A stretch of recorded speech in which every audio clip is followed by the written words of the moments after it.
Can you raise your hand if you heard of Hmong before? Okay. I had the privilege to present at the DIA a couple weeks ago. Oops, excuse me. And there was a first Hmong program at the DIA, and it was a sold-out event. People asked, who are the Hmong? Where are they? Where did they come from? And to be honest with you, I learned so much this year when I went to St. Paul, Minnesota, where most of the Hmong people live. I learned from a Hmong professor who has traveled in mainland China, Laos, Thailand, that Hmong people originated from China thousands of years ago. And if you tell a young Hmong child that, or even a teenager, they won't believe you. They just say, no, my parents are from Laos, that's where I'm from. That's where my people are from. Like, no, we have a history. Our people are from mainland China thousands of years ago. And the reason why Hmong people left mainland China back then was because the Han Chinese didn't get along with the Hmong people. They were a small ethnic group. And they said, we don't want to pay our taxes. We want to live freely, so that's why we have to leave the country. So a lot of the Hmong people migrated south to Laos, Myanmar, Burma, Vietnam, and Thailand. And my parents were born in the mountain of Laos, and then during the Vietnam War, which some of you are familiar with, there was also another war called the Secret War. And that's where Hmong people were involved with the United States CIA to fight the communists. And because we got involved with the United States CIA, we were granted political asylum to come to the US, Canada, Australia, and France. That's where my parents ended up as children.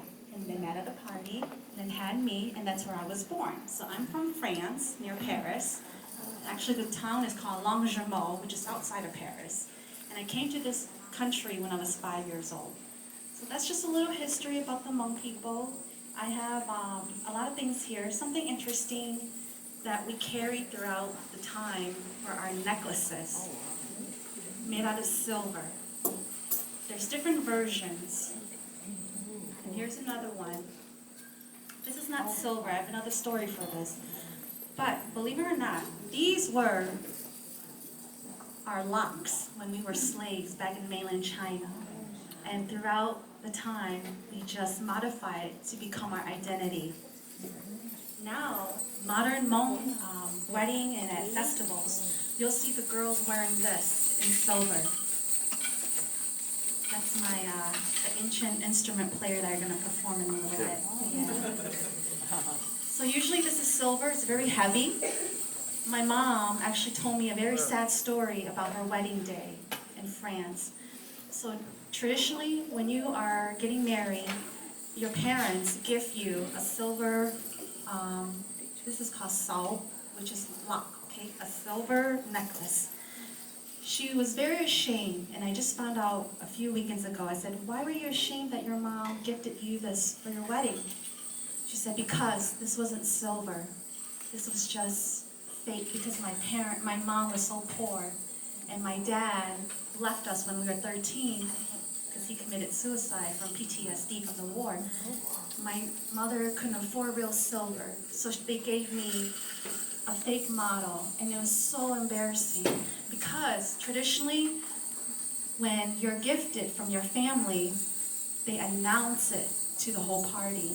And so she thought, this is not real silver, so I am very ashamed that I was gifted a fake silver necklace.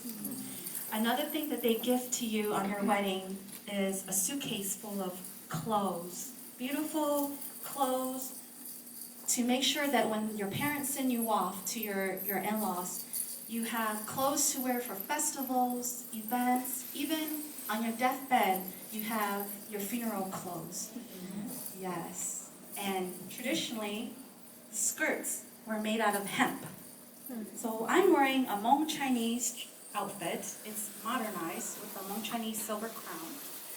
And then throughout our migration to Laos and Thailand, it became more modernized with the French coins, the designs. And there are 3 applications in our kind of design. We have batik, which is using indigo, and we also have, we do reverse applique. And designs that we install in the fabrics, such as this bandol, which is story cloth. This was our tapestry. This was our way to tell our story, because back in mainland China, we used to have a written language, but because we were fleeing, we couldn't carry our language. So the woman used to hide our language in our skirts and the pleats. The designs that you see, for example, in this Hmong Vietnam jacket here, all of these symbols mean something. If you see triangles, that means mountains. If you see coils, that means snails, a family reunion. So to this day, most of the Hmong people don't know that we used to have a written language, but it was lost. And there's a saying about chicken scratch. We used to hide our scrolls under the chicken basket, and during our trips, the chicken scratched it, and we lost it. So when I write something messy and I say, "Oh, I hate my chicken scratch," I think so differently now. Yes. Here's another design. It's a skirts made out of hemp, and they're yards, very long, and then they take the time to pleat it, and it could take up to a year to make a skirt like this. And then when you're ready to wear it, you have to take the strings off of it so that you can see the beautiful design on it. But even something like this had meanings, hidden meanings.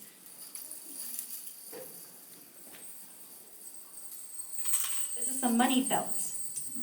We use French coins because back in Laos it was colonized by the French. Just like how in Vietnam they come up with the baguette, the banh mi Vietnamese sandwich. Banh mi, baguette came from the French. And even here the designs represent a cross, and it varies. This is the Vietnamese Hmong Vietnam hat that comes with this jacket.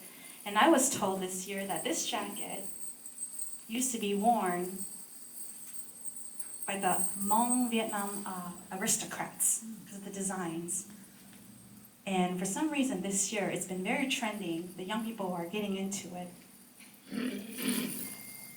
So we wear this kind of clothes during the Hmong New Year, a wedding. This is a Hmong turban hat that we would wear, and traditionally it's just a couple yards long, and you wrap it around the woman's head. And here's a little doll that has that. I'm going to pass this around. This is a part of a skirt made out of batik, hemp, and you can just pass it around. And another interesting about our clothes, why they're so important to us, usually you'll see this. This is called a txog. This goes behind a jacket, like this. I found out this year that a long time ago, back in China, they numbered the woman's collar. They number us to identify us. And I thought, wow, this is like the Star of David. You know, what the Jewish people went through. I thought it was so interesting. I'm going to pass this around. This is a modern pillowcase cover, but it's a story cloth, and it tells what the Hmong people are doing. We're known for our farming and our agriculture.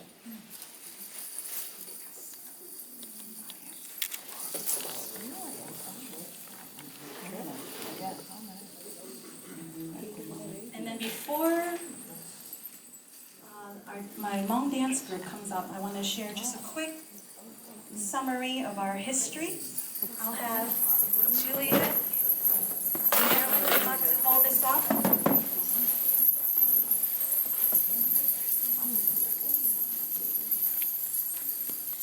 cloth was our way of capturing our story, oral history, because we didn't have a written language.